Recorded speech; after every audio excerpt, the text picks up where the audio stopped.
Au nom du Père et du Fils et du Saint-Esprit, Amen. Grande joie d'être là avec toi en ce mercredi 10 mai, une journée formidable que Seigneur nous donne de vivre et aussi pour pouvoir recevoir, accueillir la bonne semence de sa parole pour qu'elle puisse produire beaucoup de fruits en nous.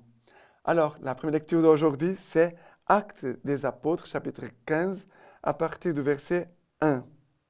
Cependant, certains gens descendus de Jérusalem, de Judée, enseignaient aux frères, si vous ne vous faites pas circoncire, suivant l'usage qui vient de Moïse, vous ne pouvez être sauvés. Après bien de l'agitation et une discussion assez vive, engagée avec eux par Paul et Barnabé, il fut décidé que Paul, Barnabé et quelques autres de leurs monteraient à Jérusalem auprès des apôtres et les anciens pour traiter de ces litiges. Eux donc, après avoir été escortés par l'Église, traversèrent la Phénicie et la Samarie, racontant la conversion des païens, et ils causaient une grande joie à tous les frères. Arrivés à Jérusalem, ils furent accueillis par l'Église, les apôtres et les anciens. Ils rapportèrent tout ce que Dieu avait fait avec eux. Mais certains gens du parti des pharisiens, qui étaient devenus croyants, intervirent pour déclarer qu'il fallait circoncire les païens et leur enjoindre d'observer la loi de Moïse. Alors les apôtres et les anciens se réunirent pour examiner cette question. Et si se réunir pour examiner cette question, certainement c'est pour prier. Pour prier et devant la présence de Dieu, pouvoir vraiment écouter le Seigneur et dire, Seigneur, qu'est-ce que tu veux faire? Qu'est-ce que tu veux dans cette situation? Parce que la question, c'était parce que comme les premiers chrétiens venaient du judaïsme, ils étaient tous circoncis. Alors, ils croyaient que il fallait être absolument nécessaire pour tous ceux qui embrassaient la foi. Alors, ils disaient, si vous ne faites pas circoncire, suivant l'usage qui vient de Moïse, vous ne pouvez pas être sauvés. Alors, c'était quelque chose pour les chrétiens d'origine juive qui était essentiel. Et ils vont se rassembler pour dire, ils ne vont pas tout de suite dire non, c'est pas comme ça, oh, il faut faire comme ça. Il n'y a pas de précipitation. Regardez bien. Comment s'est passé là une agitation, une discussion assez vive, engagée avec eux par Paul et Barnabé. Et après qu'est-ce qui se passe? Après cette agitation, ils vont auprès de l'Église pour savoir qu'est-ce que l'Église dit. Qu'est-ce que l'Église prend comme décision sur cette affaire? Ça, c'est très beau parce que c'est un enseignement pour nous. Parce qu'aujourd'hui, les gens vont discuter, moi, je pense qu'il faut faire comme ça, et d'autres vont dire, moi, je pense comme ça. Non, ce n'est pas comme ça qu'on fait les choses. On doit revenir à l'Église, les apôtres, les anciens, ça veut dire l'Église. Ils vont monter là-bas. D'abord, ils vont raconter, faire l'action de grâce. Ils ne commencent pas pour se plaindre, pour dire du mal, mais ils commencent par dire ici, ils racontaient la conversion des païens. Ils causaient une grande joie à tous les frères. Première chose, action de grâce. Comment les gens qui étaient païens ont accueilli la bonne nouvelle de Jésus-Christ. Voilà, l'action de grâce, première chose.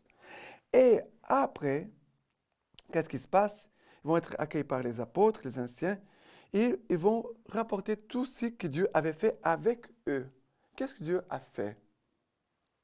Et après, il y a les pharisiens qui commencent à discuter, et il fallait circoncire les païens, et les obliger à observer la loi de Moïse. Mais, qu'est-ce qui se passe? Les apôtres et les anciens se réunissent pour examiner cette question. Pas de précipitation. Ils vont écouter dans la prière l'Esprit Saint pour pouvoir donner une réponse juste, cohérente, d'accord avec ce que Jésus nous a enseigné. Voilà. Parce qu'il y a c'est comme la rencontre entre la loi de Moïse et maintenant le christianisme. C'est là, à ce moment, qu'il faut ajuster les choses. Vous comprenez?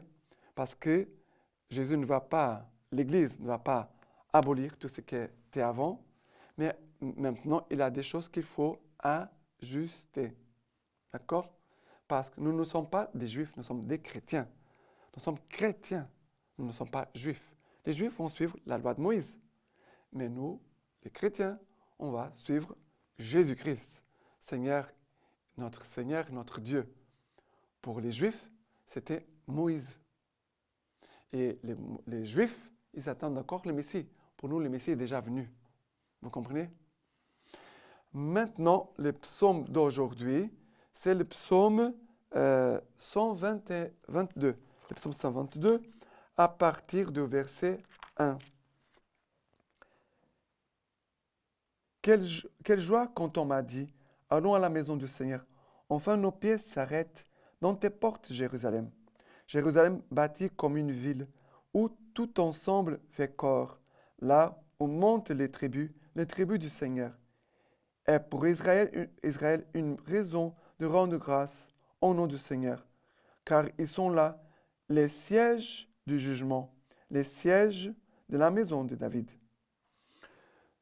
Nous ne pouvons pas oublier que nous appartenons à l'Église catholique que Jésus a fondée, qui a confié à Saint Pierre, le premier pape, qui a confié aux apôtres, les évêques, sont les premiers évêques, nous sommes une Église que Jésus a fondée.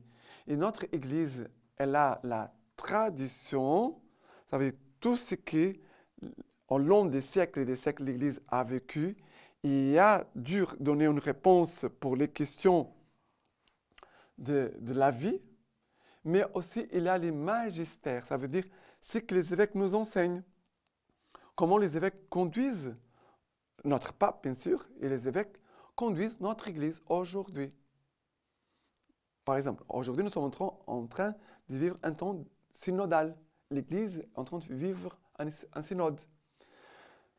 Nous ne pouvons pas oublier, nous avons la parole de Dieu, c'est le pilier principal, mais après nous avons encore un autre pilier, c'est la tradition de l'Église. Nous avons les magistères de l'Église. Voilà, comme ça, 3 pieds. Et comme ça, notre foi catholique, elle s'appuie là-dessus. Nous ne pouvons pas tout balancer. Si on dit seulement la parole de Dieu, nous sommes protestants. Si nous disons non, la parole de Dieu seulement. Non, il y a la parole de Dieu. La tradition, ça veut dire que c'est que l'Église, au long des siècles, a vécu et que nous apporte toute une richesse de 2000 ans. Il y a aussi ce que notre pape et nos évêques nous enseignent pour nos jours, aujourd'hui. D'accord? Et voilà, parce que c'est le psaume qui nous parle, allons à la maison du Seigneur. La maison du Seigneur, c'est notre Église catholique. Maintenant, l'évangile d'aujourd'hui, c'est Jean, chapitre 15, à partir du verset 1. Moi, je suis la vigne véritable, et mon Père est le vigneron. Tout sarment en moi qui ne porte pas de fruits, il enlève, et tout sarment qui porte du fruit, il l'émonde, pour qu'il porte encore plus de fruits. Déjà, vous êtes purs, grâce à la parole que je vous ai dite. Demeurez en moi, comme moi en vous. De même que le sarment ne peut de lui-même porter du fruit, s'il ne demeure pas sur la vigne. Ainsi, vous non plus, si vous ne demeurez pas en moi. Moi, je suis la vigne, vous le sarment. Celui qui demeure en moi et moi en lui, celui-là porte beaucoup de fruits, car hors de moi, vous ne pouvez rien faire. Si quelqu'un ne demeure pas en moi, il est jeté dehors, comme le sarment, et il se dessèche. On le ramasse et on le jette au feu, et il brûle. Si vous demeurez en moi, et que mes paroles demeurent en vous, demandez ce que vous voudrez, et vous l'aurez. C'est la gloire de mon Père que vous portiez beaucoup de fruits et deveniez mes disciples. Alors, Jésus nous parle de l'image de la vigne, les serments, la vigne véritable, les fruits. Jésus dit, je suis la vigne, vous êtes les sarments. Ça veut dire, nous sommes comme les branches. Voilà, ici c'est la vigne, le tronc, et après les sarments. Et les sarments, s'ils ne sont pas attachés à la vigne, ils vont sécher, ils ne vont pas porter de fruits. La présence de Jésus sur cette terre, elle est présente dans le tabernacle où nous gardons le corps du Christ. C'est pour cela que quand on entre dans l'église, on se met toujours à genoux, toujours. C'est notre façon de respecter la personne, d'avoir du respect envers Jésus qui est là dans le tabernacle. Mais l'église, c'est la visibilité aussi de la présence du Christ sur cette terre. C'est pour cela que l'église est très attaquée. Mais nous sommes attachés au Christ et nous sommes attachés à l'église. Sinon, nous sommes un sarment éloigné, détaché du corps, de la vigne, de l'église. Vous comprenez? Pour vivre notre foi catholique, c'est obligatoire être attaché au Christ et aussi à son église. Parce que l'église, c'est le corps mystique du Christ. Non pas seulement les bâtiments, mais le peuple qui se rassemble chaque dimanche, c'est l'Église. Mais nous avons besoin aussi de l'espace Église pour que soit visible notre présence, la présence du Christ sur cette terre.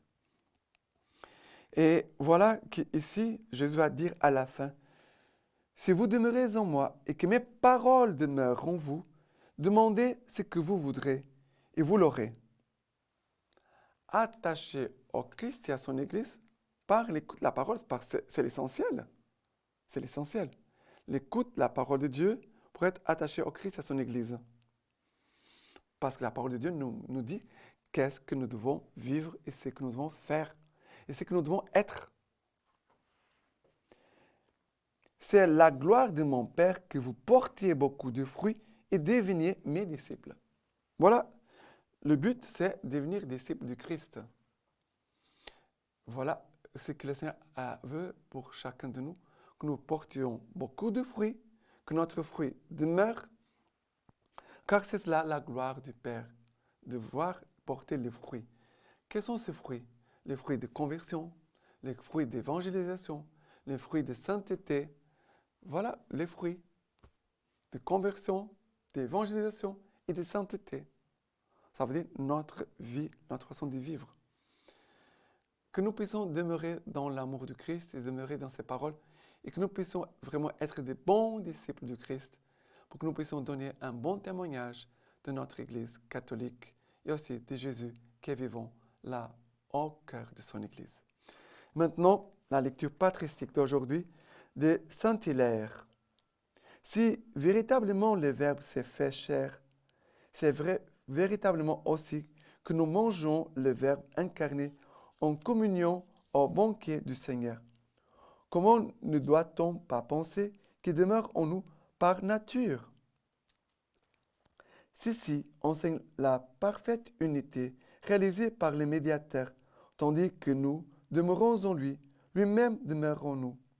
Et ainsi, nous progressons dans notre unité avec le Père, puisque le Fils demeure en lui par nature, selon sa naissance éternelle, et que nous-mêmes aussi sommes en lui par nature, tandis que lui, par nature, demeure en nous.